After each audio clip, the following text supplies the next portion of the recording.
Ciao, voglio fare questo video per parlare di uno dei problemi che più spesso mi capita di affrontare nel lavoro quotidiano. Negli ultimi anni, infatti, sono aumentati in modo esponenziale gli interventi relativi a problemi inerenti alla telefonia o la connettività in generale, ma oggi mi fermerei alla telefonia.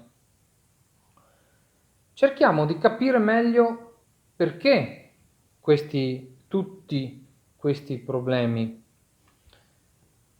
Faccio una piccola premessa, una cosa che ho testato personalmente, ovvero durante una telefonata con il centralinista di turno che mi stava proponendo un nuovo contratto telefonico, io ho chiesto: ma il mio allarme funzionerà con la nuova linea?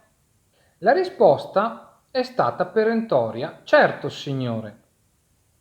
Quindi, dando per scontato che non possiamo mettere in discussione l'operatore telefonico, figuriamoci chi non è del settore, molto probabilmente, ammesso non concesso che vi sia venuto quel dubbio, avete accettato quella proposta e avete cambiato linea telefonica. Bene, veniamo al dunque. Fino a qualche anno fa, a rendere più performante il nostro impianto d'allarme era il collegamento telefonico che si effettuava mediante linea urbana collegata alla nostra centrale di allarme direttamente o al nostro combinatore telefonico, che dir si voglia. Ma mentre prima sul doppino telefonico transitava la linea voce direttamente, alla quale nel tempo poi è stato aggiunto il segnale DSL, oggi avviene esattamente il contrario, ovvero sul doppino telefonico, ma anche sulla fibra, transita un segnale digitale puro che viene poi convertito in voce dal router di casa. Oggi quasi tutte le linee sono di tipo VoIP. VoIP è l'acronimo di Voice over IP, ovvero voce su IP, voce sul digitale, per capirci in parole povere. Ovvero il gestore arriva in casa appunto con un segnale digitale, come l'ho appena detto, e da qui per mezzo del loro router riconverte il segnale in una linea simile a una PSTN. In pratica, se colleghiamo un telefono standard ai fili che entrano in casa e questo funziona, siamo di fronte a una PSTN. In caso contrario abbiamo a che fare con una linea VoIP, cioè il telefono collegato direttamente al VoIP non chiama, ha bisogno del router. Bellissimo per chi apprezza l'aspetto meramente tecnico, ma siamo sicuri che al nostro apparecchio progettato e costruito per la PSTN tutto ciò piaccia? La linea voce generata dall'apparecchiatura che il gestore ci porta in casa non è una vera e propria PSTN e quindi non sempre va a genio, al combinatore telefonico o alla centrale d'allarme, specie a quelli più datati.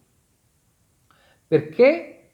Perché sostanzialmente il tono di linea è diverso o altresì il voltaggio della linea non è compatibile, ma di fatto il problema non è questo. Di fatto, anche se funziona, anche se la nostra centrale fosse in grado di utilizzare quella linea, il problema principale è un altro, è che una volta spento il router la nostra centrale non può chiamare. Quindi, se ad esempio abbiamo programmato una telefonata che ci avverte della mancanza di energia elettrica, di corrente a casa, questa non potrà essere fatta, proprio perché mancando corrente il router si spegne e la centrale si troverà senza linea telefonica. Provate ad immaginare le conseguenze per non parlare d'altro. Ma allora, che cosa succede se aggiorno la vecchia linea e mi portano un router VoIP? Innanzitutto è molto probabile che abbiate bisogno di un tecnico che vi ricolleghi la centrale d'allarme al router o, nella migliore delle ipotesi, che faccia il ribaltamento delle prese, senza però trascurare tutto ciò che abbiamo detto fin qui, ovvero che se si spegne il router la nostra centrale non chiamerà più per nessun motivo. Quindi, come usciamo da questo casino? Devo buttare tutto? Andava così bene, mi sento dire spesso dal cliente che mi chiama per queste problematiche. Nel 99% dei casi no, non devo buttare tutto. È possibile aggiornare con dei piccoli interventi strutturali il nostro impianto, aggiungendo un'apparecchiatura che non funzioni più sulla linea VoIP o PSTN, ma che funzioni sulla rete mobile. Un combinatore telefonico o un generatore di linea. Che cosa sono?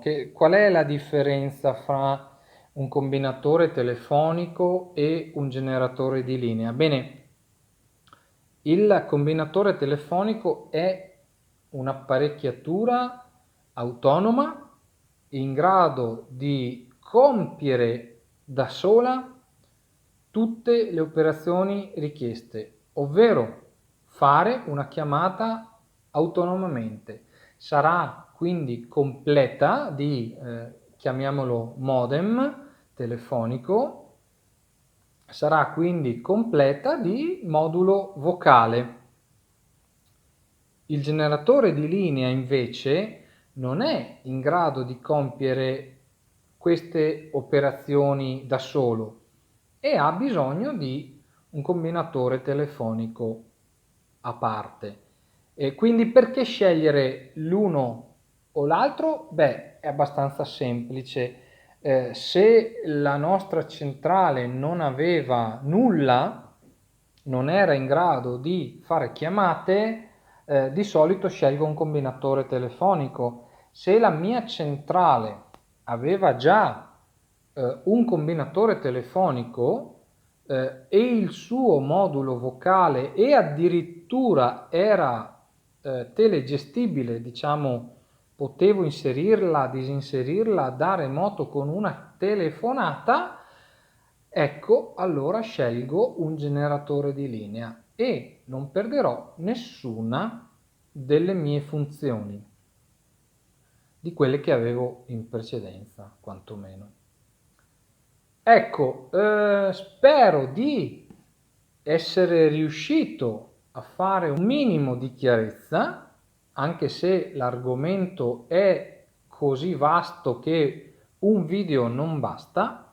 Ho cercato di semplificare al massimo. Se avete dei dubbi, delle domande, delle obiezioni da pormi, fatelo nei commenti. Se vi è piaciuto il video, mettete mi piace, condividete e iscrivetevi al canale.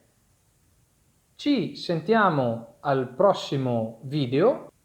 Lasciatemi i vostri commenti se volete affrontare argomenti diversi. Grazie, ciao!